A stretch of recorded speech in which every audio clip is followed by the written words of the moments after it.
Let's talk about something that's happening right now. A kind of silent crisis going on beneath the tailored suits and high-performance exteriors of some of today's most successful black women leaders. I mean, you've mastered the P&L, you command boardrooms with absolute precision, but what if all that success is coming at a really steep biological cost? So let's just cut right to it with a very direct question. Is your success literally costing you your cells? For so many high-achieving black women, the answer, unfortunately, is yes. You know, this isn't just a feeling of being burned out. It's a real documented phenomenon. It's this contradiction that we're calling the executive health paradox. It's the reality where all your professional wins are happening while your body is fighting and losing a silent war. And let's get into the hard data, because it really paints a picture. Research from the HHS Office of Minority Health shows that African American women are an incredible 40% more likely to struggle with high blood pressure compared to their white counterparts. And the metabolic cost? Well, that's just as serious. The American Diabetes Association confirms that black women are also 60% more likely to get a diabetes diagnosis. But this next statistic, this is the one on reproductive health that is truly staggering. By the time they're 50 years old, a shocking 80% of black women are diagnosed with uterine fibroids, and they often get them years earlier than other women. So what is going on here? Why is this happening? It's really not about a lack of access or money. The answer is actually in the science of something called weathering, and it explains exactly why success can, quite literally, degenerate your cells. So what is weathering? Well, the weathering hypothesis, which is backed by research from the University of Michigan, describes the buildup, the cumulative biological impact of chronic high-performance stress. We're not just talking about mental fatigue here. This is a physical process that speeds up cellular breakdown and what feels like premature aging. And on top of that, it's compounded by something sociologists call John Henryism. You know what this is. It's that resilience, that drive to push through no matter what and overcome systemic barriers. And while that quality makes you an incredible leader, it is physically eroding the protective caps on your DNA. So, the price of this constant grind? It's paid at the cellular level. It leads to a nervous system that's totally dysregulated, just stuck in fight or flight. It creates chronic inflammation, which is basically fertile ground for disease, and it causes accelerated biological aging. That's why you might feel 60 when you're only 45. It even drives that stubborn weight gain that's all about cortisol chemistry, not calories. But believe it or not, weathering is only half the story. The second major factor is something we're going to call the high-status hazard.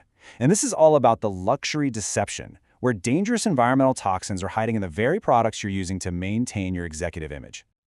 Okay, here's the hard truth. A high price tag does not mean a product is safe. In fact, it's often the opposite.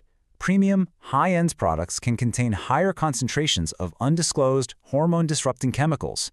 You're actually paying more for products that could be more harmful. And just look at this data from the Environmental Working Group. It is absolutely staggering. A full 80% of personal care products marketed specifically to black women contain hazardous chemicals. Only this tiny little sliver are considered low hazard. So how do they get away with this? Well, one of the biggest culprits is what's known as the fragrance loophole. On the label, you see one simple, innocent word, fragrance.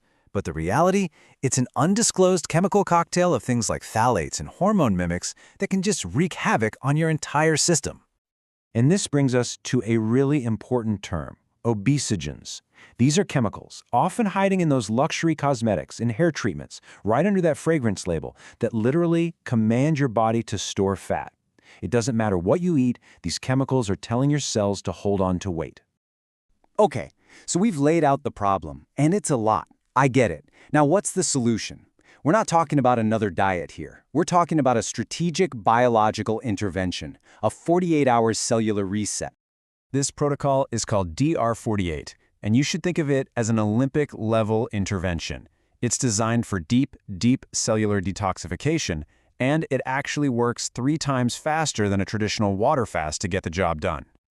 So, how does it work? It's a really clear 3-step process. Step 1 is all about preparation, where you optimize your hydration.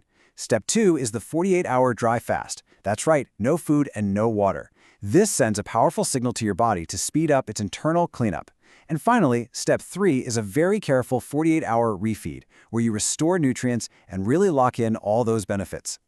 The fast actually triggers this incredibly powerful process called autophagy. The best way to think about it is as your body's cell cleaning party.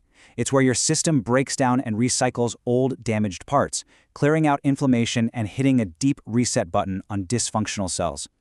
Now, for anyone looking to support the process, the source material does mention a couple of optional tools. During those refeed days, things like castor oil packs can help support liver detox, and some specific appetite suppressant teas can help manage cravings and just make the transition back to eating a little easier.